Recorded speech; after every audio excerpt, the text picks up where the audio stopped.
Today we're going to read the Lorax. At the far end of town, where the grickle grass grows, and the wind smells sour and sour when it blows, slow and sour blows, and no birds ever sing excepting old crows, in the street of the lifted Lorax. And deep in the grickle grass, some people say, if you look deep enough, you can still see today where the Lorax once stood, just as long as it could, before somebody lifted the Lorax away. What was the Lorax, and why was it here? Why was it lifted and taken somewhere? From the far end of town, where the grickle grass grows, the old once-ler still lives here. Ask if he knows. You won't see the once-ler, don't knock at his door. He stays in his lurkum on top of his store. He lurks in his lurkum cold under the roof, where he makes his own clothes out of muffered moof. And on special midnights and nights, he peeks out of the shutters, sometimes he speaks, and tells how the Lorax would lift away. He'll tell you perhaps, if you're willing to pay. On the end of a rope, he lets down a tin pail. You have tossed in 15 cents and a nail in the shell of a great-great-great-grandfather's snail. Then he pulls up the pail, makes the most careful count. See if you paid him the proper amount. Then he hides what you paid him away in his snub, his secret strange hole in his groove of the scrub. Then he grunts, I'll call you by whisper my phone, for the secrets I tell are for your ears alone. Sloop down sloops the whisper my phone to your ear, and the old once-ler's whispers are not very clear. So they have to come down through snurgly hose. He sounds as if he has smallish bees up his nose. Now I'll tell you, says his teeth sounding gray, how Lorax got lifted and taken away. It all started way back, such a long time back. Way back in the days when the grass was still green, and the pond was still wet, and the cottage was still clean. And the song of the swommy swan drank out in space. One morning I came to this glorious place, and I first saw the trees, the truffula trees, the bright-colored tufts of the truffula trees, mile to mile in the fresh morning breeze. That's the truffula tree right there. And under the trees I saw brown barbaloos frisking about in their barbaloo suits as they played in the shade and ate truffula fruits. From the rippleless pond came the comfortable sound of the humming fish humming while splashing around. But those trees, those truffula trees, all my life I've been searching for trees such as these. The touch of their tufts was much softer than silk, and they had the sweet smell of fresh butterfly milk. I felt a great leaping of joy in my heart. I knew just what to do. I unloaded my cart. In no time at all I had built a small shop, and I chopped down a truffula tree with one chop. And with great skillful skill, with great speedy speed, I took the soft tuft and I knitted a thneed. It's a thneed. The instant I finished, I heard a gazoomp. I looked, I saw something pop out of the stump. Describe him, that's hard, I don't know if I can. He was shortish, dortish, and oldish, and brownish, and mossy. He spoke with a voice that was sharpest and bossy. Mister, he said with a sawdusty sneeze, I am the Lorax. I speak for the trees. I speak for the trees have no tongues. But I ask you, sir, top of my lungs, he's very upset as he shouted and puffed, what's that thing you made out of my truffalo tuft? Look, Lorax, I said, there's no cause for alarm. I chopped just one tree, I'm doing no harm. I am being quite useless. Thing is a thneed. A thneed is to find something that all people need. Just sure, it's a sock, it's a glove, it's a hat, but has at least suggest far beyond that. You use it for carpets, for pillows, for sheets, or curtains, or covers for bicycle seats. The Lorax said, sir, you are crazy agreed. There is no one on earth who would buy that fool thneed. But the very next minute, I proved he was wrong. For just that minute, a chap came along, and he thought that the thneed I knitted was great. He happily bought for $3.98. I laughed, Lorax, you poor stupid guy, you can never tell what the people will buy. I repeat, cried Lorax, I speak for the trees. I'm busy. I told him, shut up if you please.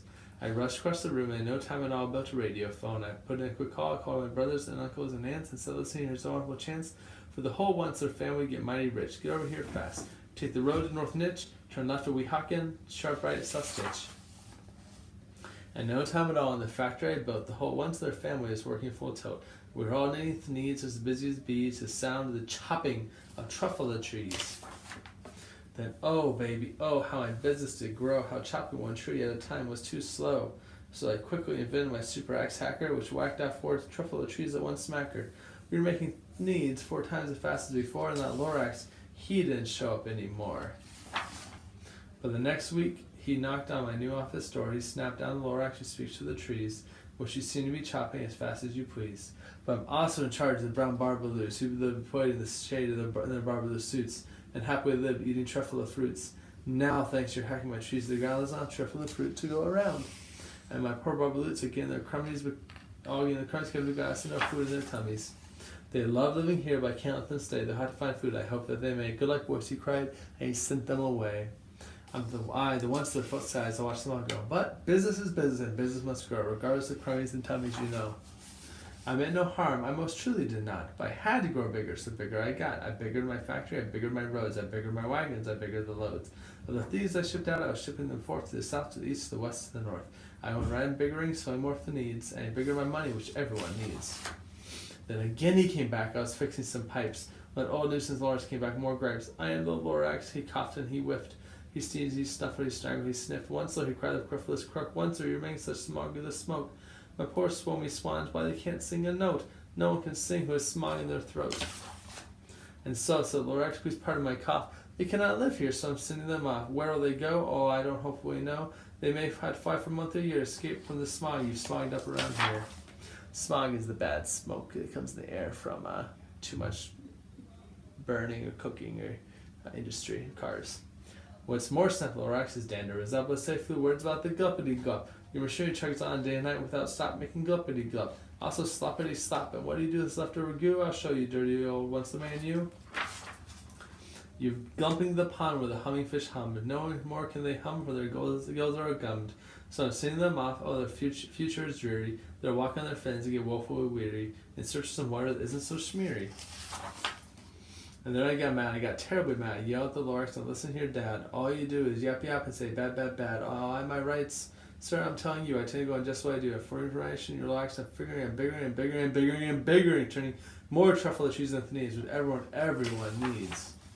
At that very moment, we heard a loud whack from outside the fields, a sickening smack of an axe on a tree. Then we heard the tree fall, the very last truffle tree of them all. No more trees, no more needs, no more work to be done. So in no time, my uncles and aunts, everyone, all waved me goodbye. They jumped into my cars and drove away into the smoke-smuggered stars. Now all those left beneath the bad-smelling sky was the big and big factory, the Lorax and I. The Lorax said nothing, just gave me a glance, a very bad, sad, backward glance. He lifted himself by the seat of his pants. I'll never forget the grim look on his face when he hoisted himself to leave this place, to the hole in the smog without leaving a trace. And all that Lorax left here in this mess was a small pile of rocks, the one word "in less." What that meant, I just couldn't guess. That was a long, long ago, but that each day since the day I've sat here and worried away. Through the years my bones have fallen apart, worried about with all my heart. And now, says once now that you're here, the words of the Lorax seem pretty clear. Unless someone like you cares a awful lot, nothing's going to get better. It's not. So, catch the ones that hear that smelling fall. It's a truffle seed. It's the last one of all. You're in charge of the last of the truffle seeds. And truffle trees are what everyone needs. Punch the truffle, treat it with care. Give it clean water and feed it fresh air. Grow a forest protected from axes that hack. Then Lorax and all his friends may come back. The end. The Lorax.